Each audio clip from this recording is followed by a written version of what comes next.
নমস্কার বন্ধুরা, RRB group D পরীক্ষাতে বারবার ঘুরে ফিরে কমন আসে যে প্রশ্নগুলি সেগুলি দেখব আজকের এই ক্লাসে আমরা জেনারেল সায়েন্স থেকে রেল গ্রুপ ডি 2026 এর জন্য অত্যন্ত গুরুত্বপূর্ণ 25টি প্রশ্ন উত্তর দেখব।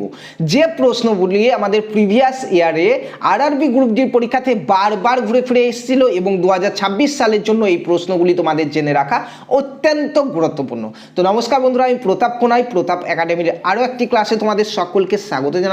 আজকে আরআরবি গ্রুপ ডি এর আমাদের ফার্স্ট ক্লাস জেনারেল সায়েন্স থেকে টোটাল 25টি প্রশ্ন থাকছে এবং তোমরা যারা আরআরবি গ্রুপ ডি 2026 এর জন্য প্রিপারেশন নিচ্ছ প্রত্যেককে চ্যানেলটিকে সাবস্ক্রাইব করে রাখো এবং যারা ফেসবুক পেজ থেকে দেখছো পেজটিকে ফলো করে নাও। একদম বিনামূল্যে ফ্রিতে তোমাদের সিলেবাস ওয়াইজ ক্লাস কিন্তু আমরা করাবো এখানে এবং প্রত্যেকটি ক্লাসের ফ্রি পিডিএফ তোমরা পেয়ে যাবে। যেমন এই ক্লাসের ফ্রি পিডিএফটাও পেয়ে যাবে আমাদের টেলিগ্রাম গ্রুপে। সো যারা এখনো আমাদের টেলিগ্রাম গ্রুপে জয়েন করোনি, এই ভিডিও ডেসক্রিপশন বক্স থেকে কিংবা কমেন্ট সেকশন থেকে টেলিগ্রাম গ্রুপে জয়েন করে যাও, লিঙ্ক দেওয়া রয়েছে সেখানে, এবং প্রতিদিনকার ক্লাসের ফ্রি পিডিএফগুলি ডাউনলোড করে নাও।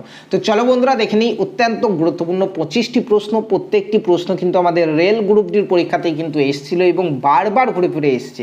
চলো ফার্স্ট কোশ্চেন দেখো, বলা হয়েছে চোখের কোন অংশে রঞ্জক থাকার জন্য চোখের রং কালো, বাদামি বা নীল হয়? তো দেখো চোখের রঙিন অংশে আইরিসে রঞ্জক থাকার জন্যই চোখের রং কালো, বাদামি বা নীল হয়। আইরিসের মেলানোসাইট নামক কোষ থাকে যা মেলানিন তৈরি করে এবং মেলানিনের পরিমাণের উপর নির্ভর করে কিন্তু চোখের রং নির্ভর হয়। তাহলে সঠিক উত্তর হয়ে যাবে আমাদের এখানে iris. Option B is the right answer. বন্ধুরা প্রত্যেকের কাছে একটা রিকোয়েস্ট, তোমরা প্রত্যেককে একটু ভিডিওটাকে লাইক করে সুন্দর একটা কমেন্ট করবে এবং এই ভিডিওটাকে একটু শেয়ার করে দেবে।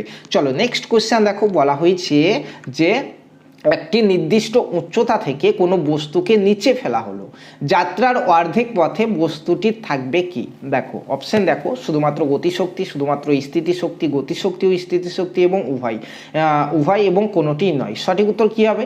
সঠিক উত্তর হচ্ছে আমাদের এখানে দেখো, এখানে option C is the right answer. গতিশক্তি এবং স্থিতিশক্তি উভয়ই কিন্তু থাকবে যাত্রার অর্ধেক পথে। যাত্রার কোন পথে বলা হয়েছে সেটা কিন্তু একটু মনে রাখবে।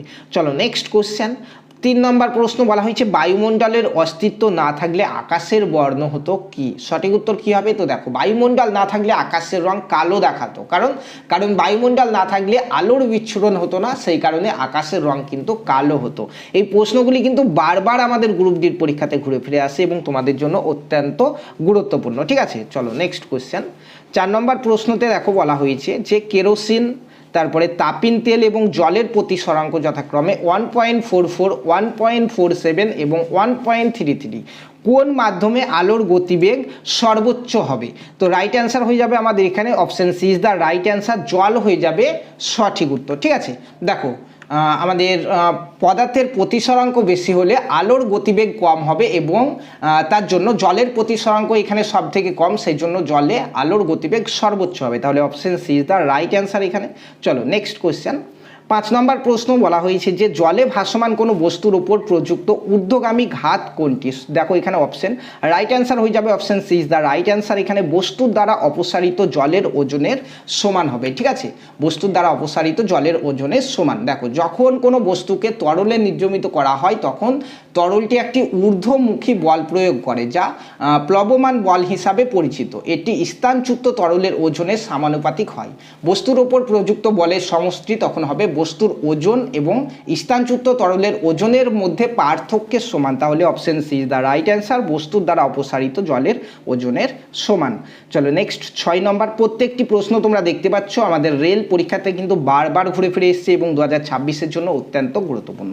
6 নম্বর কোশ্চেনে বলা হয়েছে একটি পাত্রকে ধীরে ধীরে জল ভর্তি করলে পাত্রের তলদেশে রাখা মুদ্রার অবস্থান সামান্য ওপরে মনে হয়, এর কারণ কি? তো সঠিক উত্তর আমাদের এখানে হয়ে যাবে দেখো option A is the right answer. আলোর প্রতিসরণ। পাত্রকে ধীরে ধীরে জল ভর্তি করলে পাত্রের তলদেশে রাখা মুদ্রার অবস্থান সামান্য উপরে মনে হওয়ার কারণ হচ্ছে আলোর প্রতিসরণের কারণ। ঠিক আছে, চলো নেক্সট কোশ্চেন, 7 নম্বর প্রশ্নতে বলা হয়েছে দেখো যে দীর্ঘ দৃষ্টির সমস্যা কমাতে নিম্নলিখিত কোন লেন্স ব্যবহার করা হয়? Option A is the right answer. উত্তল লেন্স ব্যবহার করা হয়। দীর্ঘ দৃষ্টি বা হাইপারমেট্রোপিয়া সমস্যা কমাতে উত্তল লেন্স ব্যবহার করা হয়। Option A is the right answer. Next 8 নম্বর প্রশ্ন দেখো, বলা হয়েছে যে আলোকবর্ষ কি, অত্যন্ত গুরুত্বপূর্ণ একটা প্রশ্ন এবং আমাদের রেলের পরীক্ষাতে কিন্তু বারবার ঘুরে ফিরে কমন আসতে দেখা যায় যে প্রশ্নটি, সেটি হচ্ছে এটা আলোকবর্ষ কি।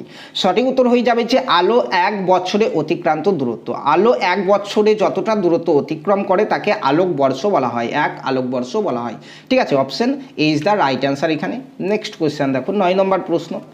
বলা হয়েছে যে সূত্র বলের সংজ্ঞা নির্ধারণ করে তা হলো, যে সূত্র বলের সংজ্ঞা নির্ধারণ করে সেটা হচ্ছে নিউটনের দ্বিতীয় গতিসূত্র বলের সংজ্ঞা নির্ধারণ করে। অপশন এখানে দেখো দ্বিতীয় গতিসূত্র অপশন সিতে আছে, option C is the right answer. বন্ধুরা ক্লাস ভালো লাগলে প্রত্যেককে কমেন্ট করে ক্লাসটিকে একটু শেয়ার করে দেবে এবং ফলো করে নিতে ভুলবে না রেল গ্রুপ ডির প্রত্যেকটা টপিক ওয়াইজ একদম ফ্রি ক্লাস পাওয়ার জন্য। নেক্সট কোয়েশ্চেন 10 নম্বর প্রশ্ন দেখে নাও। বলা হয়েছে যে ঘাত হলো একটি, ঘাত কি রাশি, স্কেলার রাশি, ভেক্টর রাশি নাকি কোনোটি নয়। তো সঠিক অ্যান্সার হয়ে যাবে আমাদের এখানে দেখো option B is the right answer, vector রাশি। ঘাত হচ্ছে একটি ভেক্টর রাশি। ঠিক আছে, চলো নেক্সট কোশ্চেন 11 নম্বর প্রশ্ন দেখো।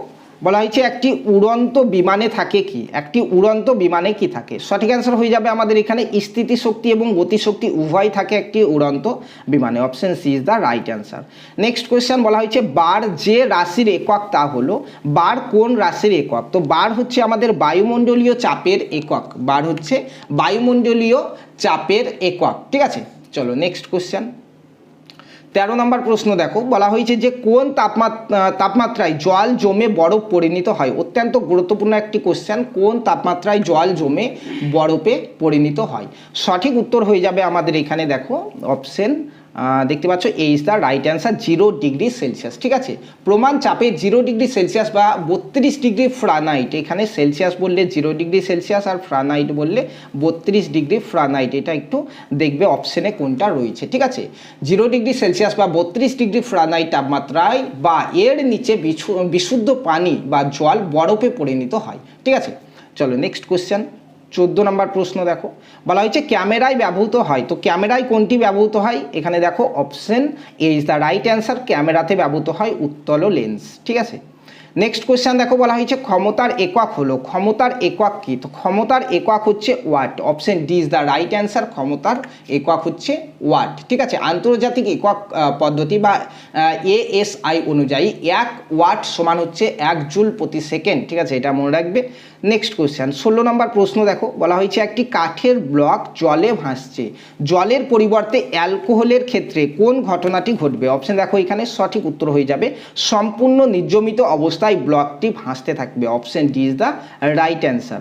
নেক্সট কোয়েশ্চেন বলা হয়েছে ত্বরণের একক হলো কোনটি, ত্বরণের একক কি। সঠিক উত্তর হয়ে যাবে আমাদের ত্বরণের একক হচ্ছে option C is the right answer, metre per second square. ঠিক আছে, ত্বরণের একক হলো মিটার প্রতি সেকেন্ডের বর্গ, অর্থাৎ মিটার পার সেকেন্ড স্কয়ার। ঠিক আছে, চলো এখানে ত্বরণের CGS একক কি, ত্বরণের CGS একক হচ্ছে সেন্টিমিটার পার বর্গ সেকেন্ড। ঠিক আছে, সেন্টিমিটার পার বর্গ সেকেন্ড। নেক্সট কোশ্চেন 18 নম্বর প্রশ্নতে দেখো বলা হয়েছে যে কোন ধরনের লেন্স, কোন ধরনের লেন্সে হ্রস্ব দৃষ্টির চিকিৎসায় ব্যবহৃত হয়। সঠিক উত্তর কী হবে আমাদের, সঠিক উত্তর option B is the right answer, অবতল লেন্স হয়ে যাবে এখানে সঠিক উত্তর। ঠিক আছে, অবতল লেন্স হয়ে যাচ্ছে এখানে সঠিক উত্তর। চলো নেক্সট কোশ্চেন 19 নম্বর প্রশ্ন দেখো। প্রত্যেকটি কোশ্চেনই কিন্তু রেল গ্রুপটির জন্য অত্যন্ত গুরুত্বপূর্ণ। বলা হয়েছে এক টুকরো বরফ একটি কাঁচের গ্লাসে রাখা জলে ভাসছে, এক টুকরো বরফ একটি কাঁচের গ্লাসে রাখা জলে ভাসছে, বরফটি সম্পূর্ণ গলে গেলে কি ঘটবে। অপশন দেখো এখানে সঠিক উত্তর হয়ে যাবে option C is the right answer, জলতলের কোনো পরিবর্তন হবে না, জলতলের কোনো পরিবর্তন হবে না ইজ দ্য রাইট অ্যান্সার এখানে। ঠিক আছে, অপশন দেখো C is the right answer. Next question 20 নম্বর প্রশ্নতে বলা হয়েছে ফিউজের প্রাথমিক কাজ কি। অত্যন্ত গুরুত্বপূর্ণ একটি কোশ্চেন, বারবার কিন্তু আমাদের রেল গ্রুপ ডির পরীক্ষাতে আসছে। তো ফিউজের প্রাথমিক কাজ হচ্ছে option C is the right answer, উচ্চ তড়িৎ প্রবাহে বাধা দান করা। ঠিক আছে, ফিউজের প্রাথমিক কাজ হলো বৈদ্যুতিক সার্কিটে অতিরিক্ত বিদ্যুৎ প্রবাহ বা ওভার কারেন্ট থেকে সুরক্ষা করা। ফিউজ একটি বৈদ্যুতিক সুরক্ষা ডিভাইস। চলো নেক্সট কোশ্চেন 21 নম্বর প্রশ্ন বলা হয়েছে যার তারতম্যের ফলে তাপ প্রবাহিত হয় তা হলো কি? অপশন দেখো, রাইট অ্যান্সার হয়ে যাবে আমাদের এখানে অপশন এ, তাপমাত্রা তারতম্যের ফলে তাপ প্রবাহিত হয়। নেক্সট 22 নম্বর কোশ্চেন দেখো, বলা হয়েছে যে তড়িৎ শক্তির ব্যবহারিক একক হলো কি? তো তড়িৎ শক্তির ব্যবহারিক একক হচ্ছে option C is the right answer, kilowatt ঘন্টা। ঠিক আছে, কিলোওয়াট ঘন্টা ইজ দ্য রাইট অ্যান্সার। এটি বৈদ্যুতিক শক্তির ব্যবহারের বাণিজ্যিক একক, বৈদ্যুতিক শক্তি ব্যবহারের বাণিজ্যিক একক হচ্ছে কিলোওয়াট ঘন্টা। নেক্সট 23 নম্বর কোশ্চেন দেখো, 23 নম্বর কোশ্চেনে বলা হয়েছে যে একটি এনপিএন ক্যানিস্টারের তড়িৎ প্রবাহ হয় কোথা থেকে কোথায় আর কি, কিংবা কোথা থেকে তড়িৎ প্রবাহ হয়? সঠিক উত্তর হয়ে যাবে আমাদের option C is the right answer, collector থেকে তড়িৎ প্রবাহ হয়। একটি এনপিএন ট্রানজিস্টারে কালেক্টর থেকে ইমিটারের দিকে তড়িৎ প্রবাহ হয়। Option C is the right answer. Emitter যদি থাকতো ইমিটারও কিন্তু এখানে হতো। ঠিক আছে, ইমিটার।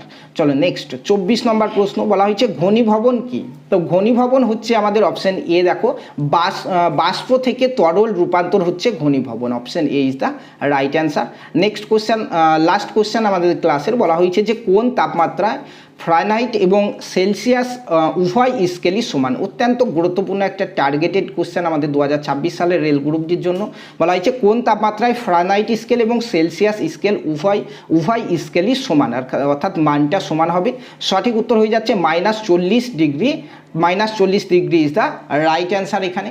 বন্ধুরা, এই ছিল আমাদের 2026 সালের আরআরবি গ্রুপ ডি পরীক্ষার জন্য ফার্স্ট ক্লাস। অত্যন্ত গুরুত্বপূর্ণ যে সকল প্রশ্নগুলি আমাদের প্রিভিয়াস ইয়ারে বারবার ঘুরে ফিরে এসেছিল সেই সকল প্রশ্নগুলি আমরা দেখে নিলাম। এরপরে ক্লাস 2 থেকে আমরা নেক্সট ক্লাস শুরু করব। যারা যারা একদম বিনামূল্যে ফ্রি ক্লাস সহ পিডিএফ পেতে চাইছো আরআরবি গ্রুপ ডির একদম সিলেবাসের প্রত্যেকটি টপিক ওয়াইজ, প্রত্যেককে আমাদের চ্যানেলটিকে সাবস্ক্রাইব করে নেবে, ফেসবুক পেজ থেকে দেখলে ফলো করে নেবে এবং কমেন্ট থেকে কিংবা ডেসক্রিপশন বক্স থেকে আমাদের টেলিগ্রাম গ্রুপে অবশ্যই জয়েন করে যাবে প্রত্যেকটা ক্লাসের ফ্রি পিডিএফ পাওয়ার জন্য। ধন্যবাদ।